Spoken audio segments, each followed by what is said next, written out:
This is the 10th lesson in my series on spoken Japanese. We will cover some exercises based on the first 9 lessons. If you have not gone through those lessons, you may want to go through them by visiting my channel Avid Reader 100 and view them before taking these exercises. In the past lessons, we learned to meet, greet and describe things. We covered many nouns but very few verbs.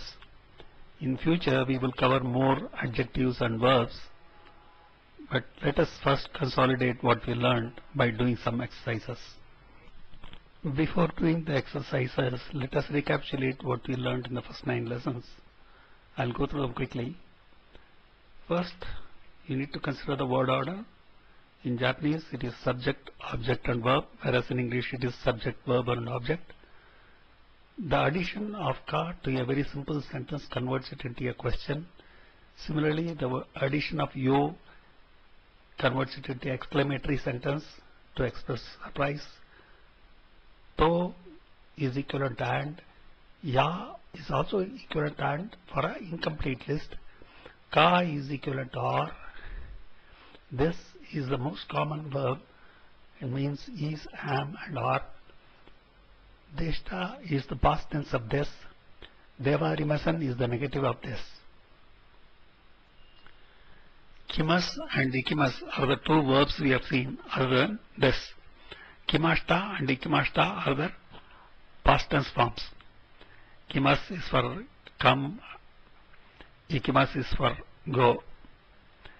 If you add the suffix go to the name of a nation, it stands for the language of that nation. If you add the suffix jin for the name of the nation, it stands for the nationality. If you add the suffix tachi, it represents a group. San stands for Mr., Mrs., Messrs, etc. Sensei stands for doctor, professor, etc. The words used for pointing out to things and making a statement about them relate to kore, koko, kuchira, kono and their variants, including dore, doko, duchira and dono, which are used for forming questions. Hai and ye stand for yes and no. Ne is a way of seeking agreement. It is equivalent to isn't it. Now let me give a context. Let me describe a scenario based on which all the exercises have been formed. You are Ramu from India and you are visiting Japan. You have with you Mr. Balu and Mr. Simpson. Both of them have come from Australia. Balu is an Indian but he is from Australia. You are meeting Mr. Kishi at Japan. This is the first time you are meeting him in Tokyo at his office at around 2 p.m. on a working day in the month of October. At Tokyo, you are staying in Shinjuku. You wish to go to a shopping center called Akihabara in the weekend, and you wish to go to Kyoto, which is another major city, the next week. Here is a conversation in Japanese. You will have to translate this into English. Pause the video, complete the translation and start the video again.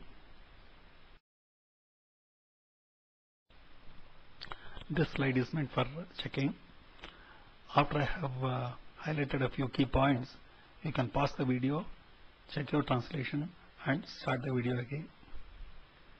The first point is, I have translated konnichiwa into good afternoon. This is because you are meeting Mr.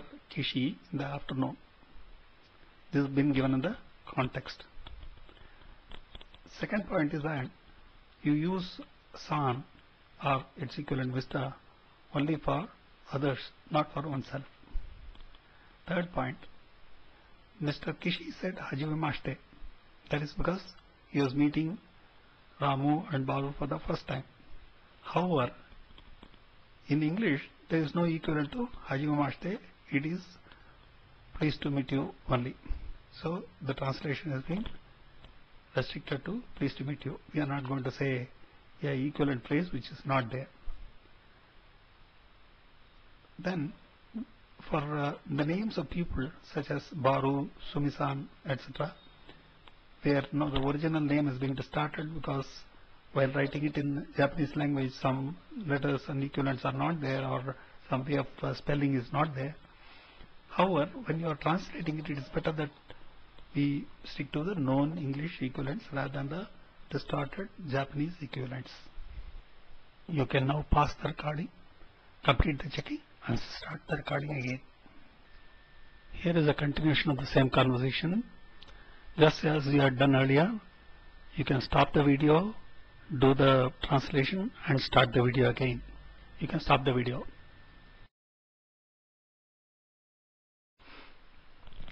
This slide is meant for checking, and as we have done in the past, after I have highlighted some key points, you can pause the video, check the answers completely, and start the video again.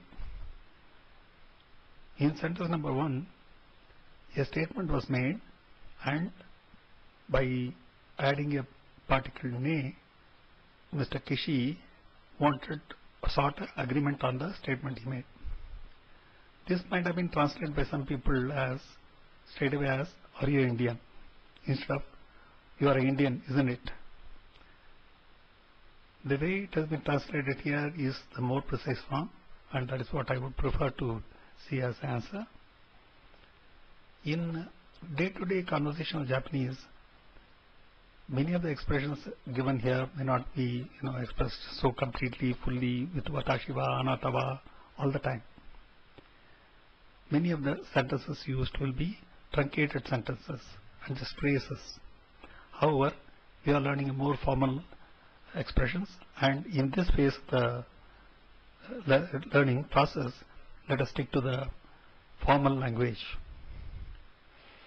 Yes or no type of answers are always answered with the hi or yeah first. There are nuances to this, which I will cover in a subsequent lesson. Now you can pause the recording, check your answers completely, and start it again. This exercise is not over yet. I'll continue this in lesson number 11. I'm stopping this particular video at this point because of the time limit. Please go to my channel Avid Reader 100 on YouTube and go through the lesson number 11.